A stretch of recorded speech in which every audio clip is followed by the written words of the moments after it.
সেটা আমরা বলতে চাই, সেটা হলো যে ওই বেটা গোয়ালন্দ উপজেলার একজন ব্যক্তি, তার ওই বেটার নাম হলো আবার নোরা পাগলা। ও আবার বেশ কিছুদিন আগে এরকম কিছু নিজেকে দাবি করেছিল যে আমি ইমাম মাহদি আবান রসুল বলে গিয়েছেন যে শেষ জামানায় কিয়ামতের আগে ঈসা আলাইহিস সালামের আগে একজন ইমাম মেহেদী আসবে, আবার তিনি হবেন ইমাম মেহেদী হবেন। নবীজি বলেছেন যে আমার নাতি হুসাইনের বংশধর এবং কি তার বংশ পরস্পরা মুহাম্মদ সাল্লাল্লাহু আলাইহি সাল্লামের বংশের সাথে মিল থাকবে। ইমাম হুসাইনের বংশধর, তার মানে আমার ফাতেমার বংশ হবে, আমার কলিজার টুকরা ফাতেমার বংশধরদের একজন হবে, তার নাম হবে ইমাম মাহদী। তার বাবার নাম হবে, আমার বাবার নামের নাম হতো, আমার নবী মুহাম্মদ সাল্লাল্লাহু আলাইহি সাল্লামের বাবার নাম কি? আব্দুল্লাহ, অর্থাৎ ইমাম মেহেদীর বাবার নামও হবে আব্দুল্লাহ। আমার মায়ের নাম আমিনা, ইমাম মাহদীর বাবার নাম মায়ের নামও হবে আমিনা, আর আমার মেয়ে ফাতেমার বংশধর হবে। এখন প্রশ্ন হলো, নোরা পাগলা বাংলাদেশ থেকে যে ইমাম মেহেদী দাবি করলো, সে কি আমার কলিজার টুকরা হযরত ফাতেমা রাদিয়াল্লাহু আনহার তিনি কি বংশধর? অসম্ভব। তিনি কি আবার বলেছেন নবীজি যে সেই ইমাম মাহদী আত্মপ্রকাশ ঘটবে খানায় কাবা তাওয়াফরত অবস্থায়, আবার সে হবে যুবক। আর বাংলাদেশের যে নোরা পাগলা, এটা 80 বছরের একটা বুইড়া খাদাস, মুখি দিয়া বিসমিল্লাহ আসে না, তাহলে সে কি করে ইমাম মাহদী হতে পারে? মিথ্যা ভণ্ড। কোথায় ইমাম মাহদী, আবার কোথায় সেই বাংলাদেশের গাঞ্জাখোর নোরা পাগলা, কোথায় আগরতলার উগারতলা? তাহলে মিথ্যা এই ভণ্ড দাবি করার কোনো মানে আছে? কোনো মানে আছে? আপনার যদি এই যে আপনার যে এই হাতির লেদা দেখে যদি খাটাসে চাপাচাপি করে, হাতির লেদা দিতে পারবে? হ্যাঁ, আবার কি জানি বলে যে গরুর দুধ দেখে যদি ছাগলে যদি আবার চেষ্টা করে, তাহলে কি হবে নাকি? কোথাকার ছাগল পাগল ইমাম মেহেদী দাবি করে বসে থাকে। তাহলে এই ঘটনাটা কিন্তু বাংলাদেশে ঘটেছে। আবার সে কিছু জঘন্য শিরকি আকীদা সে আমাদের সমাজে চালু করতে চেয়েছিল, কিন্তু আমাদের বাংলাদেশে যে পরিমাণ মাদ্রাসা আছে, যে পরিমাণ আলেম আছে, যে পরিমাণ কোরআন হাদিস ব্যাখ্যা বিশ্লেষণকারী ব্যক্তি আছে, এখানে কেউ যদি ইসলামের নামে ভণ্ডামি করতে চায়, সেই সুযোগ বাংলাদেশে পাবে না। কারণ এই ভণ্ডামি বাংলার জনগণ এখন বুঝে ফেলে। চিল্লায় বলেন ঠিক কিনা? কারণ কোরআন এবং হাদিসের বিরুদ্ধে কেউ কথা বললে এটা এখন স্পষ্ট বোঝা যায়। কারণ এই ভুলটা ধরার মতো আমার বাংলাদেশে লোক আছে। আগে এক সময় এই ভণ্ডরা, এই নোরা পাগলার মতো ব্যক্তিরা বাংলার জমিনে আধিপত্য বিস্তার করে এসেছিল। ওরা অসংখ্য সরল মনা মানুষদেরকে ধোঁকা দিয়ে বোকা বানিয়ে তাদের ইমানকে নষ্ট করে এক সময় তারা রমরমা ব্যবসা করেছে। এই ভণ্ড পীরেরা সাধারণ জনগণের ইমান এবং আমল নিয়ে তারা তামাশা করেছে, এই ভণ্ড পীরেরা। কিন্তু এই ভণ্ড পীরের ভণ্ডামি এখন বাংলার জমিনে চলে না, কারণ এক সময় তারা আধিপত্য বিস্তার করেছিল। এই সাধারণ মানুষকে দিয়ে যা খুশি তাই করাতো। প্রথমে মিলাদ, ইয়া নবী সালাম আলাইকা, তারপরে গান তুবলা বাজিয়ে একবারে ফাটিয়ে দাও, এইরকম অসংখ্য আমরা এই কোরআন হাদিস বিবর্জিত ঘটনা আমরা এই সমাজে আমরা দেখতে পেয়েছি। কিন্তু এখন পারবে না, কারণ এখন ঘরে ঘরে হাফেজ আছে, ঘরে ঘরে কোরআনের হাফেজ আছে, আলেম আছে। সুতরাং তাদের এই ভণ্ডামির দিন এখন শেষ। এখন কোরআন হাদিসের বাংলাদেশ। বলেন সুবহানাল্লাহ। এই নোরা পাগলা বলে বসলো কালিমার ভিতরে প্রথমে সে দাবি করেছে ইমাম মাহদী, তারপরে কালিমা নতুন একটা কালিমা তৈরি করেছে। বলেন নাউজুবিল্লাহ। আমাদের কালিমা হলো লা ইলাহা ইল্লাল্লাহ মুহাম্মাদুর রাসূলুল্লাহ। এই কালিমা হচ্ছে আমার নবীর, এই কালিমা হচ্ছে বিশ্বনবী মুহাম্মাদুর রাসূলুল্লাহ সাল্লাল্লাহু আলাইহি সাল্লামের শিখানো কালিমা, যে কালিমা কিয়ামত পর্যন্ত পরিবর্তন করার সুযোগ পৃথিবীর কারণে। বলেন সুবহানাল্লাহ। লা ইলাহা ইল্লাল্লাহ মুহাম্মাদুর রাসূলুল্লাহ। যখন আদম নবী ছিলেন তখন ছিল লা ইলাহা ইল্লাল্লাহ আদমু সাফিউল্লাহ। লা ইলাহা ইল্লাল্লাহ ঠিকই আছে, কিন্তু আমার নবী হযরত আদম আলাইহিস সালামের নামের সাথে সংযোজন হয়েছে আদমু সাফিউল্লাহ। আবার যখন যুগে যুগে নবীরা পরিবর্তন হয়েছেন, কালেমার কোনো পরিবর্তন হয় নাই, শুধুমাত্র সেই নবীর নামটা পরিবর্তন হয়েছে। যেমন ইব্রাহিমের সময় লা ইলাহা ইল্লাল্লাহ শব্দটা ঠিকই ছিল, আর শুধু নবীর নামটা পরিবর্তন হয়েছে, শুধু বলা হয়েছে ইব্রাহিমু খলিলুল্লাহ। এইভাবে ঈসা আলাইহিস সালাম পর্যন্ত এইভাবে শুধুমাত্র নবীর নামটা পরিবর্তন হয়েছে। এরপরে এসেছে ঈসা আলাইহিস সালাম, লা ইলাহা ইল্লাল্লাহ কালেমা ঠিকই আছে, শুধুমাত্র ঈসা নবীর নামটা পাল্টিয়েছে। ঈসা রূহুল্লাহ, তিনি হলেন আল্লাহর রাসূল ঈসা রূহুল্লাহ। এরপরে এভাবে যুগে যুগে কালেমা ঠিকই আছে, শুধু নবীর নামটা পরিবর্তন ঘটেছে। এরপরে আসলো বিশ্বনবী, আখির নবী, জামানার শেষ নবী, কিয়ামত পর্যন্ত আর কোন নবী আসবে না। ওনার সময় এসেছে লা ইলাহা ইল্লাল্লাহ, তারপরে কি মুহাম্মাদুর রাসূলুল্লাহ। এই যে মুহাম্মদ, লা ইলাহা ইল্লাল্লাহর সাথে যে মুহাম্মদ শব্দটা বসে গেল, কিয়ামত পর্যন্ত এই শব্দটা পরিবর্তন ঘটাবার ক্ষমতা আর পৃথিবীর কারণে। বলেন সুবহানাল্লাহ। আপনি কি পাবেন? কারণ না, এখন এই কিয়ামত পর্যন্ত আর কোন নবী আসবে? আসবে কি? আসবে না। কারণ পবিত্র কোরআনের সূরা আহজাবের 40 নম্বর আয়াত দিয়ে কিয়ামত পর্যন্ত নবুয়তের দপ্তরটাকে সিল মেরে দেওয়া হয়েছে। কিয়ামত পর্যন্ত লা ইলাহা ইল্লাল্লাহ মুহাম্মাদুর রাসূলুল্লাহ এই শব্দটার ভিতরে সংযোজন বিয়োজন ঘটাবার মতো পৃথিবীর কারো কোনো ক্ষমতা নাই, কারণ কোরআন দিয়ে সিল মেরে দেওয়া হয়েছে। চিল্লায় বলেন ঠিক কিনা? তাহলে কেউ যদি আমার নবীর শিখানো সেই কালেমার ভিতরে রদ বদল করতে চায়, পরিবর্তন করে তার নিজের নামটাকে ঢুকাতে চায়, সে কি মুসলমান না কাফের? সুতরাং এই কাফের ব্যক্তিটা কালিমা তাইয়্যিবার নামের পিছে মুহাম্মদ শব্দটাকে কেটে দিয়ে তার নিজের নামটা লিখে দিয়েছিল। চিল্লায় বলেন নাউজুবিল্লাহ। কত বড় নাফরমান! আল্লাহ কোরআনে বলেছেন সূরা আহজাবে, মুহাম্মাদুর রাসূলুল্লাহ والذين معه أشداء على الكفار رحماء بينهم تراهم ركعا سجدا يبتغون فضلا من الله ورضوانا سيماهم في وجوههم من أثر السجود।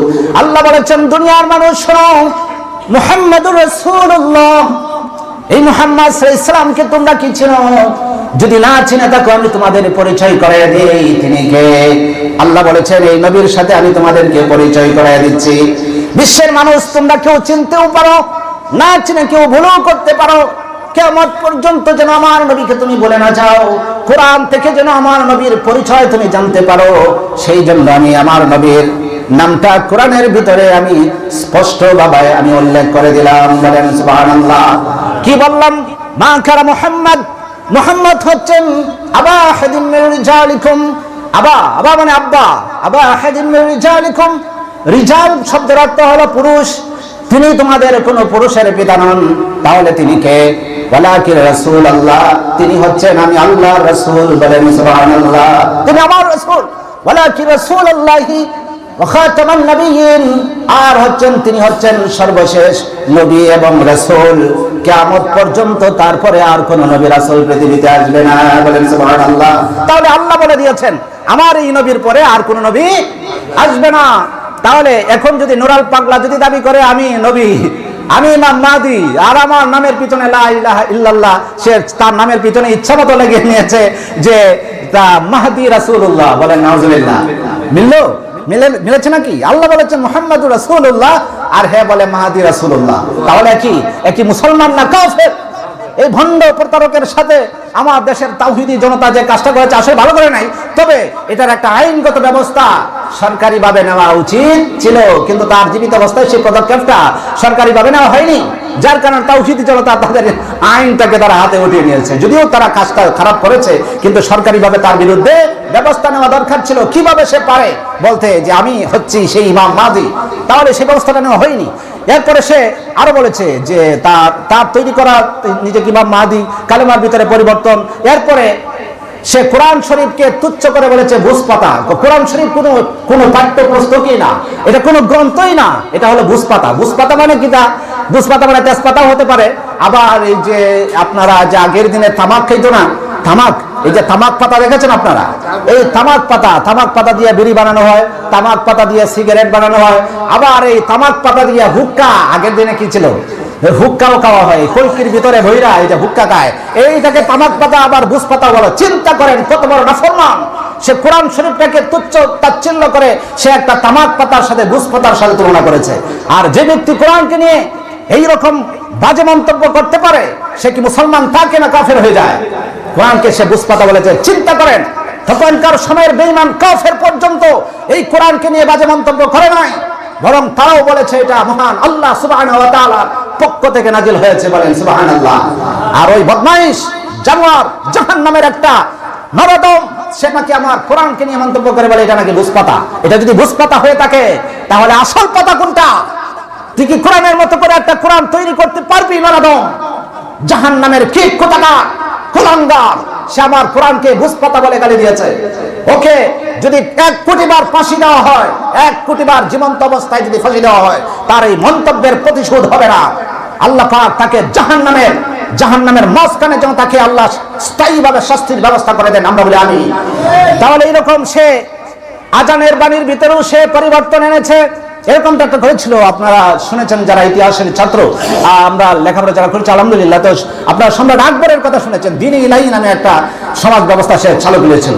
সে এই কোরআনের ভিতরে বিশেষ করে কিছু ইসলামের ভিতরে সংযোজন বিয়োজন করতে চেয়েছিল, কিন্তু আল্লাহ সে ভারতবর্ষের একটা সুপার পাওয়ার রাষ্ট্রপ্রধান হওয়ার পরেও ইসলামের নিয়ে ছিনিমিনি খেলার জন্য আল্লাহ পাক তাকেও ধ্বংস করে দিয়েছিলেন। বলেন সুবহানাল্লাহ।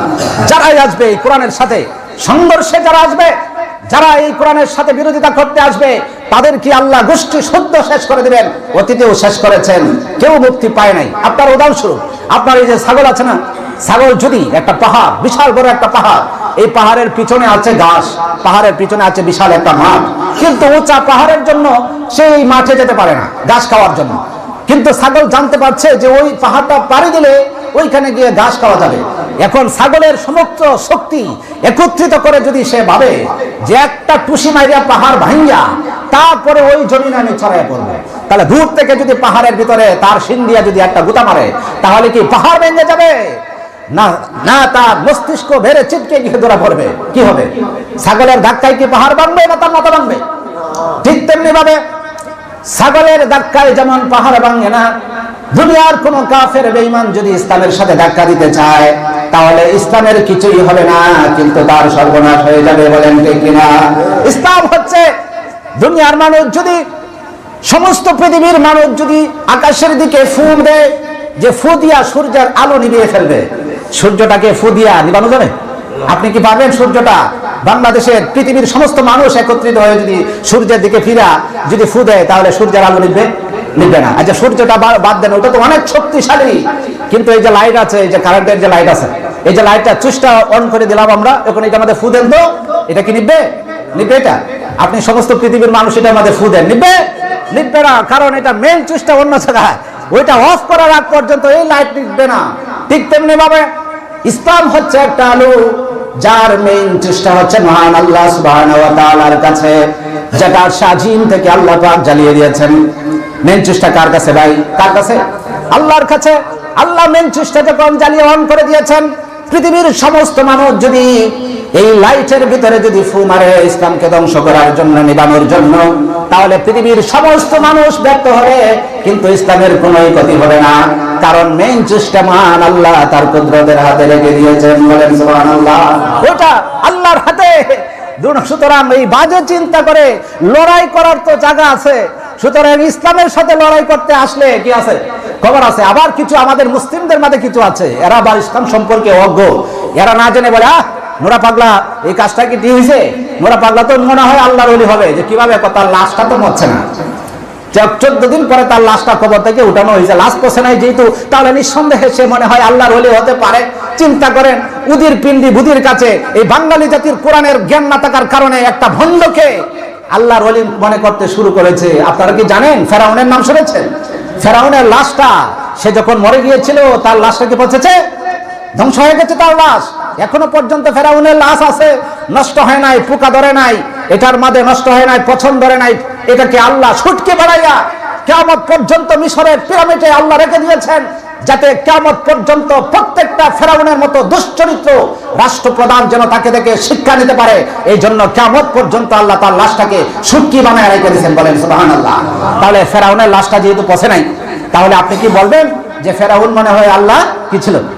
এটা একটা যুক্তি হলো নাকি? লাশটা পচে নাই দিকে সে বলে আল্লাহর ওলি হয়ে গেছে, আর সে যে আমার কোরআনকে বুঝপাতা বলছে, এটা কি তোমার শরীরে তার লাশটা পুরাই দিছে দিকে তোমার শরীরে জ্বালা পোড়া শুরু হয়ে গেছে। আর সে যে আমার ইসলামকে নিয়ে, সে যে আমার কোরআনকে নিয়ে মন্তব্য করেছে, তোমার শরীরে তো রক্তের ভিতরে গরম হয় নাই, একটু রাগ ওঠে নাই যে কেন সেই কথাটা বললো?